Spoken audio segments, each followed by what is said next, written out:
Okey, dalam penulisan karangan, contohnya yang berkaitan dengan teknologi, kemajuan teknologi, keperluan teknologi, kepentingan teknologi dan sebagainya, pelajar yang bijak selain mencari isi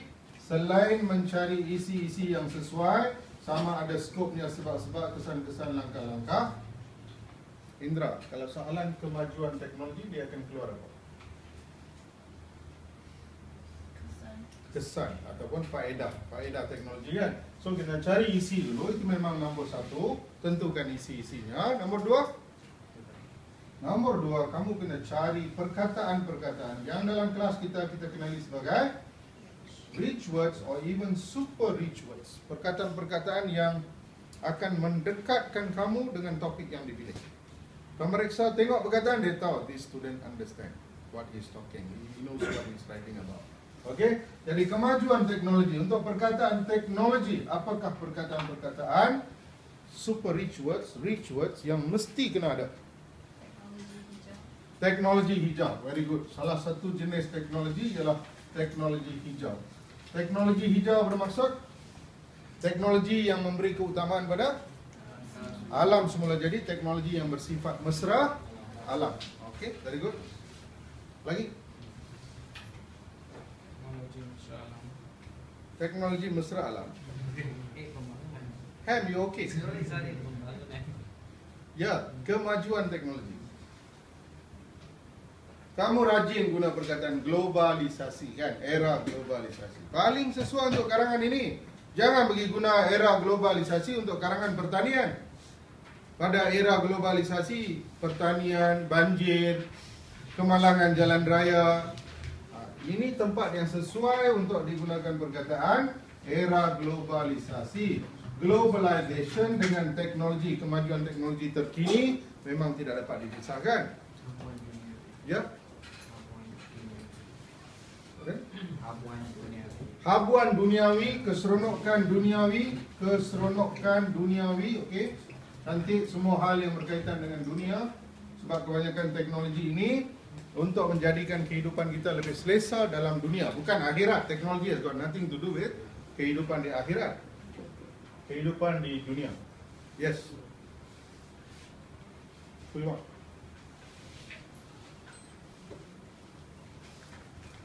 What's happening now? Google, kamu nak tulis dalam karangan apa? Lagi? Apa lagi? Semua ni contoh yang sesuai bagi teknologi. Dan apa lagi? Satu lagi perkataan yang sering, yang harus dikaitkan dengan teknologi adalah telekomunikasi. Lagi? ICT dalam BM apa? ICT in BM apa? Teknologi maklumat dan komunikasi. Teknologi maklumat dan komunikasi. ICT, Information and Communication Technology. Information and Communication Technology. Okey, lagi? Samantha? Dania? Your karangan is about technology now. So what are the words you must tell, you must put inside your karangan so that examiner is convinced you know what you're writing. Melestarikan. Teknologi ini bertujuannya untuk melestarikan apa? Survival manusia. Apa perkataan saya ajar untuk survival? Kelangsungan. Melestarikan kelangsungan hidup umat manusia. Melestarikan kelangsungan hidup umat manusia. Okey, satu gaya yang harus ada dalam karangan berkaitan dengan teknologi. Ya. Transformasi, bagus perkataan yang tepat. Transformasi hanya akan jadi realiti jika kita sanggup mempergunakan teknologi terkini. Very good point. Lagi? Multimedia, bagus. Multimedia. See, multimedia one word. Kalau dia letak sengkang di sini, ejaan salah. Kalau kamu tulis dua Two words, also ejaan salah. Multi is one word. Correct, isn't it? Ya. Kenapa kita tahu multi one word? Kerana semua awalan asing memang ditulis rapat. Macam anti dada. Anti dada one word. Pro wanita. Pra sekolah. Semua one word. Kalau dia letak two words atau dia letak sengsang, itu kesalahan ejaan. Okey, boleh tambah satu lagi perkataan. Untuk menunjukkan kepada pemeriksa, saya memang layak tulis karangan teknologi. Saya tahu semua istilah yang terlibat dalam penulisannya.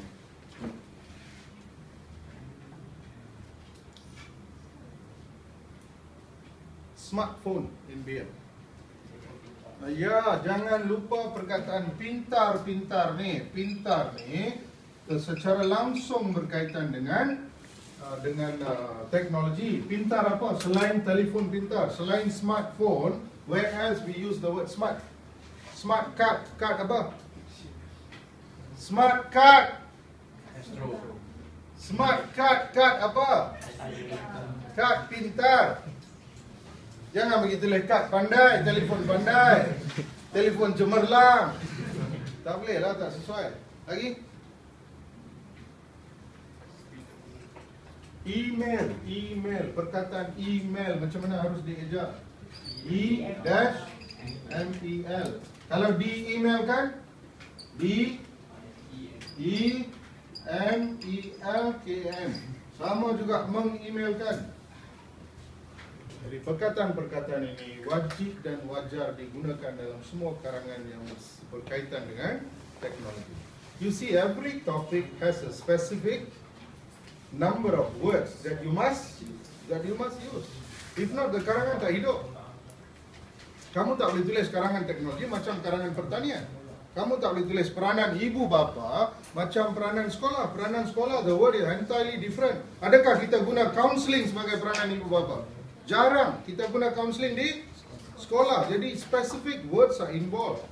So make this decisions first. At least about 10 words must be there on a piece of paper before you even start writing your karangan.